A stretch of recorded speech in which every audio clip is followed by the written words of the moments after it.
வணக்கங்க, நான் உங்க சமையல்காரர் பொண்ணு. இன்னைக்கு நம்ம சமையல்காரர் பொண்ணுல முட்டை போண்டா எப்படி செய்யலாம்னு வாங்க பார்க்கலாம். ரொம்ப ஈஸியா செய்யக்கூடிய ஸ்நாக்ஸ் ஐட்டங்க இது. முட்டை போண்டா செய்யறதுக்குங்க நான் ஒரு பவுல் எடுத்து வச்சிருக்கேங்க. இதுல வந்து 2 டேபிள் ஸ்பூனுக்கு அரிசி மாவு எடுத்து வச்சிருக்கேங்க. இது நார்மலா இட்லி காட்டின மாவு தான். இது இல்லாட்டி நம்ம நார்மலா எப்பவும் போல பிளைன் அரிசி மாவு கிடைக்கும் இல்லைங்களா, அது கூட போட்டுக்கலாம். இதுல 80 கிராமுக்கு கடல மாவு வச்சிருக்கேங்க. இதை போட்டுக்கலாங்க. நார்மலா கடையில வாங்கின கடல மாவு தாங்க. இப்போ இந்த மாவுக்கு தேவையான அளவு உப்பு போட்டுக்கலாங்க. இதுல ஒரு 1/2 டேபிள் ஸ்பூனுக்கு மிளகாத்தூள் எடுத்து வச்சிருக்கேங்க. இதையும் போட்டுக்கலாங்க.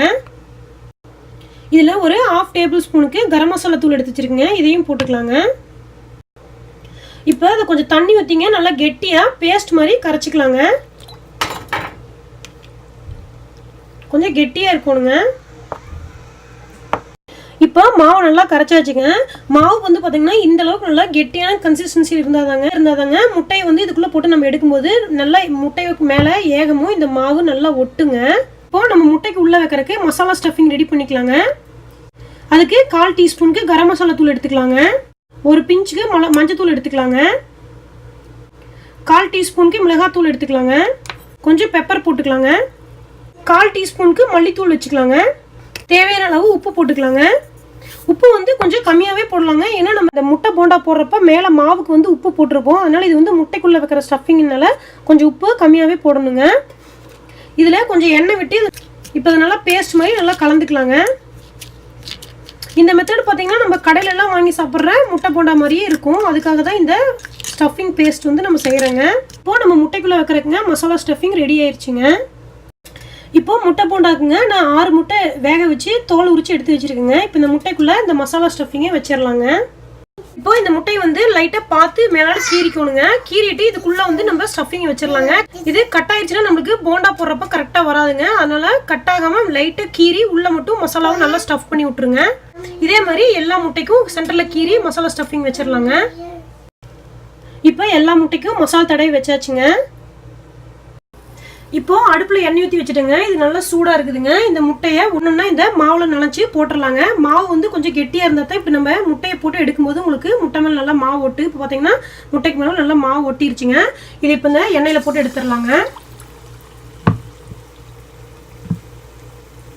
இதே மாதிரி ஒவ்வொரு முட்டையும் போட்டு எடுத்துக்கலாங்க.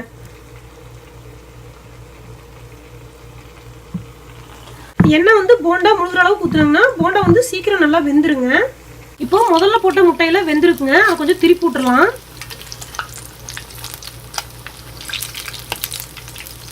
பார்த்து மெதுவாக திருப்பணுங்க. இல்லாட்டி முட்டை வந்து கொஞ்சம் வெயிட்டாக இருக்கிறதுக்கு நம்ம திருப்பி போடுற விசையில தெரிச்சிருங்க எண்ணெய் நம்ம மேலே.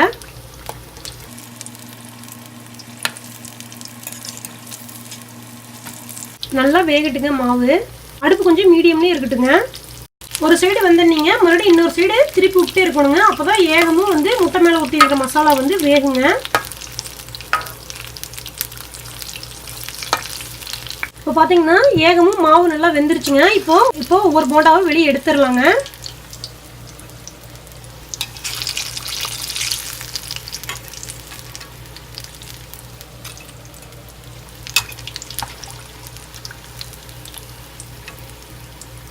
இந்த முட்டை போண்டா வந்து அந்த அளவுக்கு எண்ணெய் பிடிக்காதுங்க. அதனால இவ்வளவுதாங்க. ரொம்ப சுலபமா ஈஸியா முட்டை போண்டா நம்ம வீட்லயே ரெடி பண்ணியாச்சு. வந்து மழை டைமுக்கு வந்து இது ரொம்ப பெஸ்ட் ஸ்நாக்ஸ்ங்க.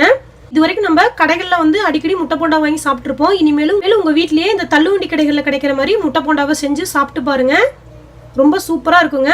இந்த முட்டை போண்டாவை கண்டிப்பா நீங்க வீட்ல செஞ்சு சாப்பிட்டு பாருங்க. எப்படி இருந்துச்சுன்னு உங்க கமெண்ட்ஸ் எனக்கு சொல்லுங்க. இந்த வீடியோ உங்களுக்கு பிடிச்சிருந்தா சமையல்காரர் பொண்ணுக்கு சப்ஸ்கிரைப் பண்ணுங்க. நான் இன்னொரு சூப்பரான வீடியோவோட உங்களை சந்திக்கிறேங்க. தேங்க்யூங்க.